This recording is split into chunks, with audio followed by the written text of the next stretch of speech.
देखिए next question में लिखा है from a disc of radius R and mass M. हमारे पास एक डिस्क है जिसका रेडियस आर है और मास क्या है एम। ठीक है, डिस्क है।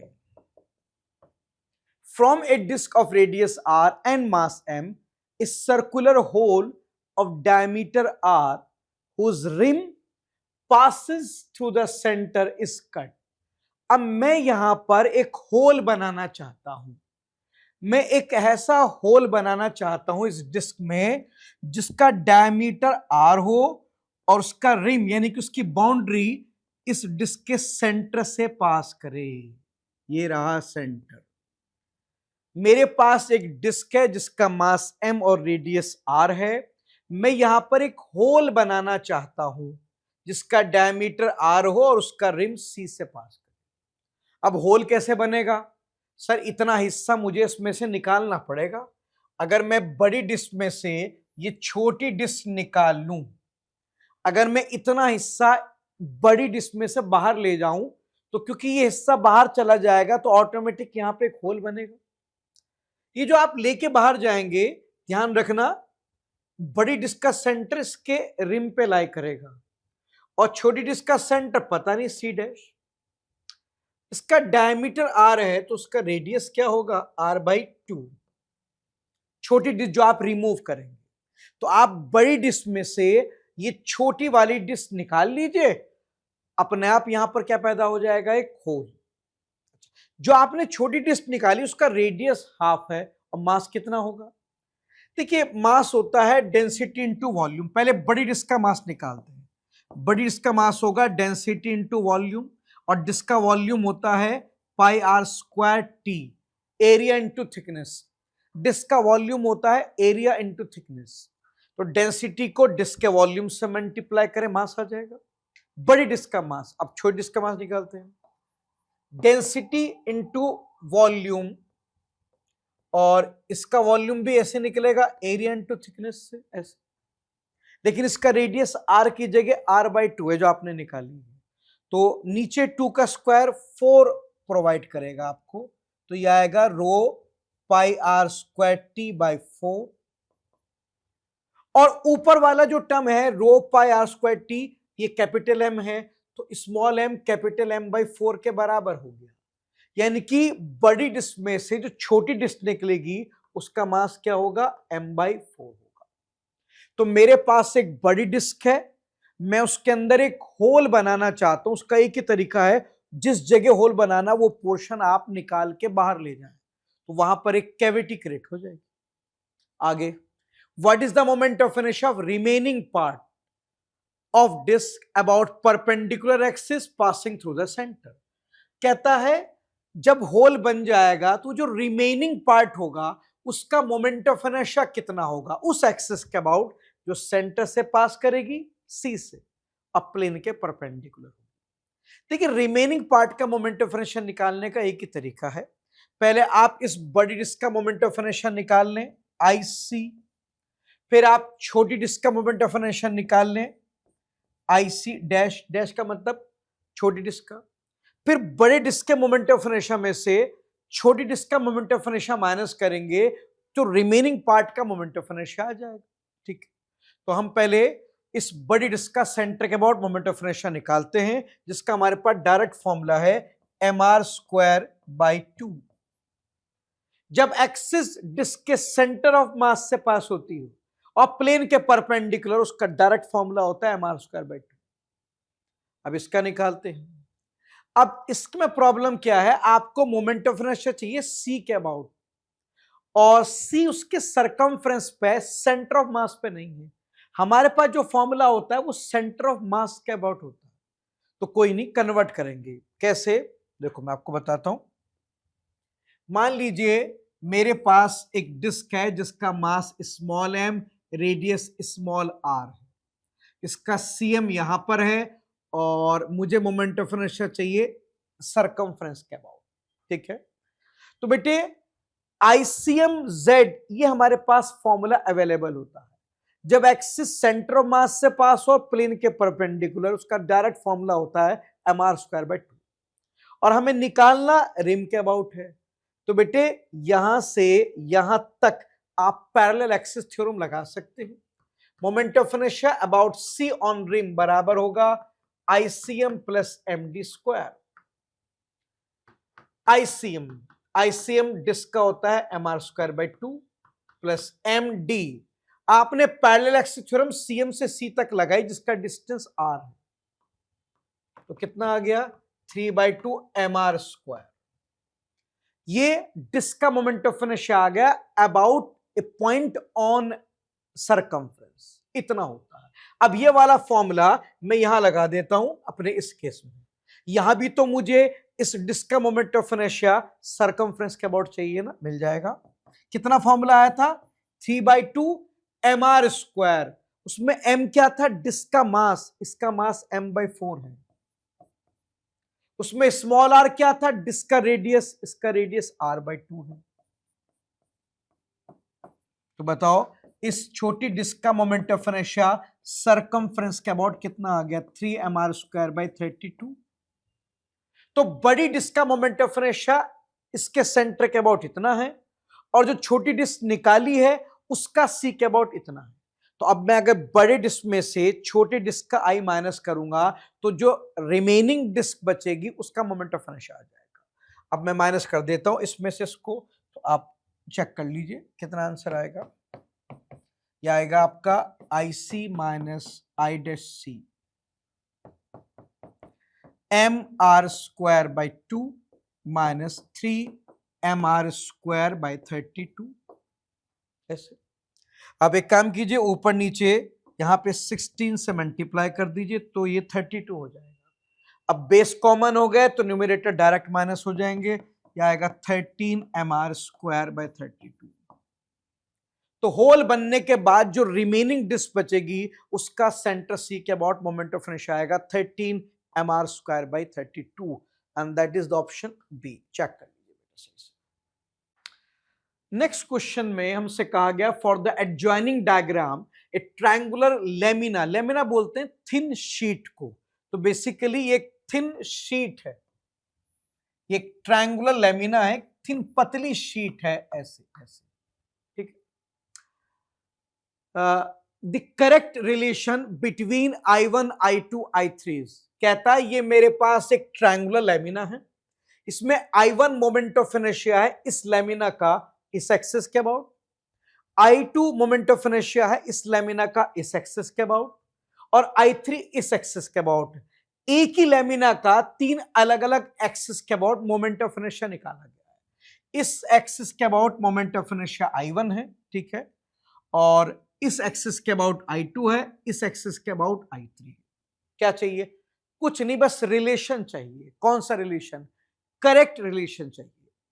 अब देखिए क्लास में हम पढ़ते हैं, इसको अगर आप मैन्युअली सॉल्व करेंगे ट्रायंगुलर लेमिना को, तो आपको एक ही ट्रायंगुलर लेमिना का मोमेंट ऑफ इनर्शिया तीन अलग अलग एक्सिस के अबाउट निकालना पड़ेगा, इसमें आपका टाइम बहुत वेस्ट होगा। क्लास में एक ट्रिक पढ़ाई जाती है कि ट्रायंगुलर लेमिना में एक्सिस की लेंथ जितनी कम होती है उसके अबाउट आई उतना ही ज्यादा होता है, ठीक है। तो ये ट्रिक है कि ट्रायंगुलर लेमिना में एक्सिस की लेंथ जितनी छोटी होगी उसके अबाउट मोमेंट ऑफ इनर्शिया उतना ज्यादा आएगा। अब सबसे छोटी साइड 3 है इन तीनों के रिलेटिव, तो I2 सबसे बड़ा मोमेंट ऑफ इनर्शिया होगा, उससे अब 3 से ज्यादा 4, अब क्योंकि लेंथ थोड़ी बढ़ गई तो मोमेंट ऑफ इनर्शिया थोड़ा कम हो जाएगा इसका।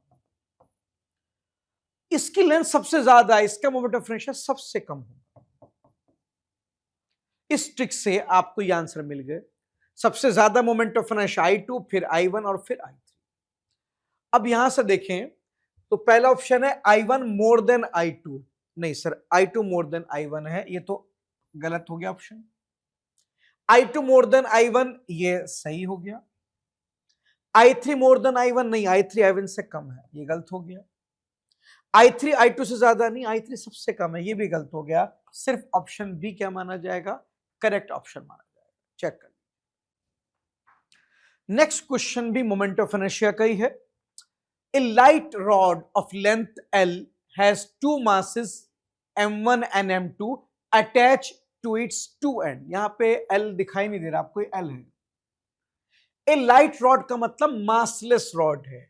हमारे पास एक मासलेस रॉड है जिसकी लेंथ L है, मास नहीं है इसके पास। हाँ, हमने अलग से दो मासेस इसमें अटैच कर रखे हैं। एक पॉइंट मास हमने यहां अटैच कर रखा है, एक पॉइंट मास हमने यहां अटैच कर रखा है। रॉड के पास कोई मास नहीं है, अलग से पॉइंट मास अटैच कर रखे एंड पॉइंट। क्या चाहिए? The moment of inertia of system about an axis perpendicular to the rod and passing through center of mass। मुझे मोमेंट ऑफ इनर्शिया चाहिए उस एक्सिस के अबाउट जो रॉड के परपेंडिकुलर हो और पूरे सिस्टम के सेंटर ऑफ मास से पास हो रहा हो। अब पहले तो मुझे यह पता लगाना पड़ेगा इस पूरे सिस्टम का सीएम कहां पर है। बीच में नहीं होगा, नहीं, मासेस अलग अलग है ना। अगर दोनों मास इक्वल होते एम एम तो सीएम L/2 पे आ जाता। अब क्योंकि एक M1 एक M2 एन सिमेट्री है सिस्टम में, तो एग्जैक्ट मिड पॉइंट पे तो नहीं आएगा। हाँ, इसको अगर मैं ओरिजिन मान लूं तो उसके कोऑर्डिनेट हो जाएंगे 0,0 और M2 यहां से L डिस्टेंस पर है इन X, तो उसका X कोऑर्डिनेट L हो जाएगा और Y कोऑर्डिनेट 0। अब XCM का एक फॉर्मूला होता है बेटे जो आपको CM का X कोऑर्डिनेट बता देगा, M1 X1 plus M2 X2 upon M1 plus M2। M1 M2 उन दोनों पार्टिकल के मासेस हैं। X1 पहले पार्टिकल का X कोऑर्डिनेट है, X2 दूसरे पार्टिकल का X कोऑर्डिनेट। और जब आप इन दोनों के अलग अलग X कोऑर्डिनेट रखेंगे तो सॉल्व करके इनका जो CM है उसका X कोऑर्डिनेट निकलेगा। XCM, CM का X कोऑर्डिनेट कितना होगा? M1 ये रहा इनटू X1, इसका X कोऑर्डिनेट 0 है, प्लस M2 X2, इसका X कोऑर्डिनेट क्या है? L। तो यहां से बेटा XCM निकल गया है। XCM कितना आ गया? ये आ गया आपका M2L divide by M1 plus M2। ये CM का X कोऑर्डिनेट कहां से आएगा? ओरिजिन से आएगा। तो आपका CM ओरिजिन से इतने डिस्टेंस पे है। कितने डिस्टेंस है बेटा? M2L divide by M1 plus M2। तो आपको CM का M1 से डिस्टेंस पता लग गया। अब M2 से कितना होगा? सर टोटल L है, अगर टोटल L में से ये वाला माइनस करोगे तो ये आ जाएगा।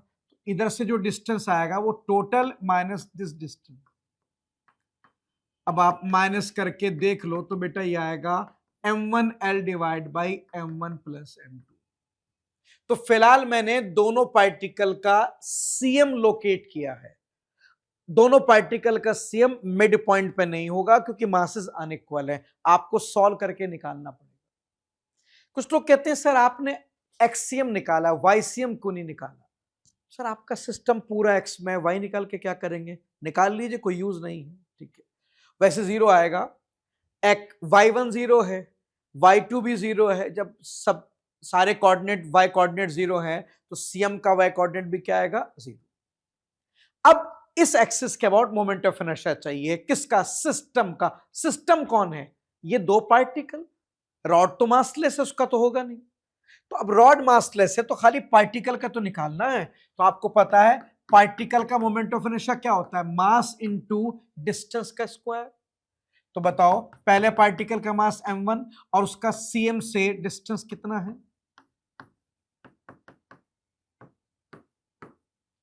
पहला पार्टिकल M1 CM से इतने डिस्टेंस पे है, पीछे मैंने बताया। अब ये फॉर्मूला दोबारा लगाऊंगा सेकंड पार्टिकल पे। सेकंड पार्टिकल का मास M2 और उसका CM से डिस्टेंस कितना है बेटे?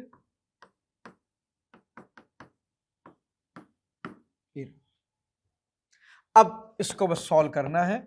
इसको आप लिखेंगे M1 M2 square L square upon M1 plus M2 का whole square plus M2 M1 square L square upon M1 plus M2 का होल स्क्वायर।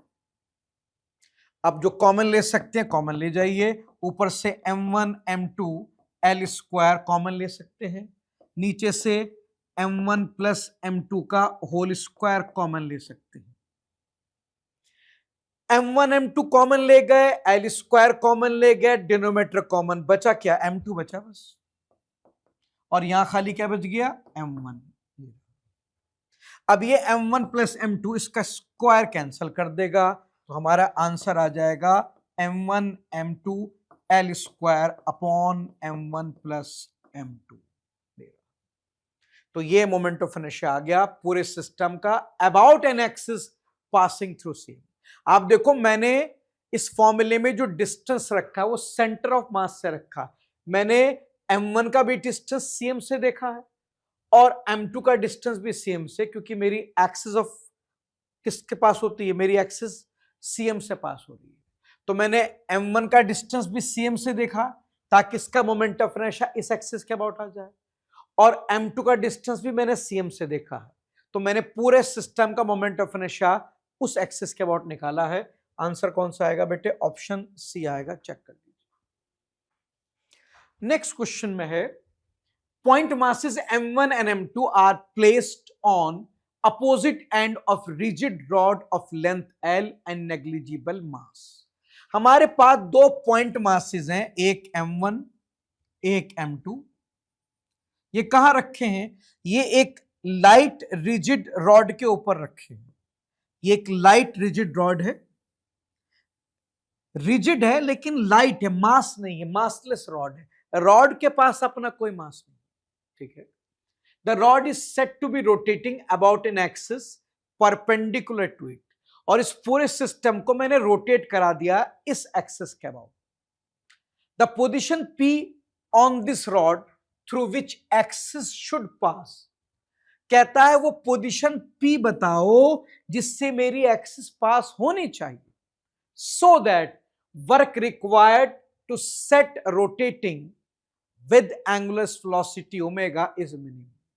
कहता मुझे वो P पॉइंट बता दो जिससे मैं अपनी एक्सिस को पास करूं ताकि इसे रोटेट करने में जो वर्क होगा वो मिनिमम हो, मतलब मेरी रॉड कम से कम वर्क में रोटेट करना शुरू कर दे। As per work energy theorem, work बराबर होता है चेंज इन काइनेटिक एनर्जी के, ठीक। आपको वर्क चाहिए to rotate the rod, final kinetic energy होगी half I omega square, initial होगी 0। इनिशियल 0 की, तो इनिशियली थोड़ी आपकी रॉड रोटेट कर रही थी, इनिशियली आपकी रॉड रेस्ट पे थी, आपने उस पर वर्क करके उसे अब रोटेट कराया है। तो पहले रेस्ट पे थी, तुमने वर्क किया, तो वर्क की वजह से अब वो रोटेट होना शुरू हुई है। तो इनिशियली रेस्ट पे थी, अब रोटेट कर रही है। तो as per work energy theorem work बराबर होगा चेंज इन काइनेटिक एनर्जी का। अब बताओ वर्क किसके बराबर आ रहा है, हाफ आई ओमेगा स्क्वायर के बराबर। मैं चाहता हूं कि कम से कम वर्क करना पड़े। देखिए W मिनिमम तब होगा जब I मिनिमम होगा, ओमेगा क्यों नहीं, ओमेगा तो गिवन है ना, I गिवन नहीं है। अगर आप I को मिनिमम कर देंगे तो W मिनिमम हो जाएगा। और आपको पता है मोमेंट ऑफ इनर्शिया मिनिमम कब होता है, जब एक्सिस सेंटर ऑफ मास से पास हो। तो आप एक काम कीजिए, आप एक्सिस सेंटर ऑफ मास से पास कर दीजिए। अगर आप एक्सिस सीएम से पास कर देंगे तो मोमेंट ऑफ इनर्शिया मिनिमम हो जाएगा और अकॉर्डिंगली वर्क भी मिनिमम हो जाएगा। अब बात ये आती है कि हमें तो P की पोजीशन निकालनी थी ना, हाँ वो P सीएम होना चाहिए। P वो पॉइंट है जिससे एक्सिस पास हो, अगर वो P सीएम हो गया तो moment of inertia about CM minimum हो जाएगा, अकॉर्डिंगली वर्क भी मिनिमम हो जाएगा। इसका मतलब मुझे P की पोजीशन नहीं, मुझे इनडायरेक्टली सीएम की पोजीशन निकालनी है, तो निकाल लेते हैं। कहां पे आएगा सीएम, मिड पॉइंट पे तो नहीं आएगा क्योंकि मासेस अनइक्वल है। अगर मैं ऐसा ओरिजिन मान लूं, इसका कोऑर्डिनेट हो जाएंगे 0,0 और टोटल लेंथ L है तो उसका x कोऑर्डिनेट L होगा, y कोऑर्डिनेट 0। भाई ये ओरिजिन है तो हॉरिजॉन्टल डिस्टेंस L पर x कोऑर्डिनेट क्या हो जाएगा, L। अब आपको पता है सीएम का जो x कोऑर्डिनेट होता है उसका फॉर्मूला होता है m1x1 plus m2x2 divide by m1 plus m2।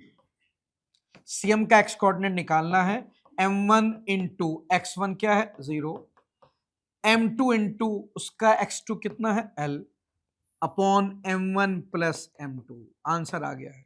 CM का जो x कोऑर्डिनेट आएगा बेटे ओरिजिन से वो आएगा m2L divide by m1 plus m2। ये जो सीएम की पोजीशन आई है यही पोजीशन है जिस पे एक्सिस क्या होगी, पास होगी। अगर आप चाहते हैं कम से कम वर्क में रॉड रोटेट करे तो आंसर कौन सा हो जाएगा बेटे, ऑप्शन ए हो जाएगा। चेक कर नेक्स्ट क्वेश्चन में कहा गया है particle of mass m move in xy plane with velocity v along straight line. मेरे पास एक पार्टिकल है, ये पार्टिकल है बेटा, ये मान लीजिए आप यहां पर मास m और ये v स्पीड से मूव कर रहा है ऐसे, ठीक है। तो मेरे पास एक पार्टिकल है मास m का जो v स्पीड से स्ट्रेट लाइन पर मूव कर रहा है। आगे, if the angular momentum of particle with respect to origin is LA when it is at A and LB when it is at B। कहता है जब मेरा पार्टिकल A पर था तो उसका ओरिजिन के अबाउट एंगुलर मोमेंटम LA था, और जब मेरा पार्टिकल B पे पहुंचा तो उसका एंगुलर मोमेंटम अबाउट ओरिजिन बदल कर क्या हो गया, LB हो गया। क्या चाहिए देन, उसके बाद कुछ कहानी ऑप्शन दिए हैं, आपको बताना है LA और LB में क्या रिलेशन है। पहला ऑप्शन है LA और LB बराबर होगा, दूसरा ऑप्शन है रिलेशन डिपेंड करेगा कि लाइन का स्लोप क्या है, तीसरा ऑप्शन है कि A पर L कम होगा B पे ज्यादा, D उसका उल्टा।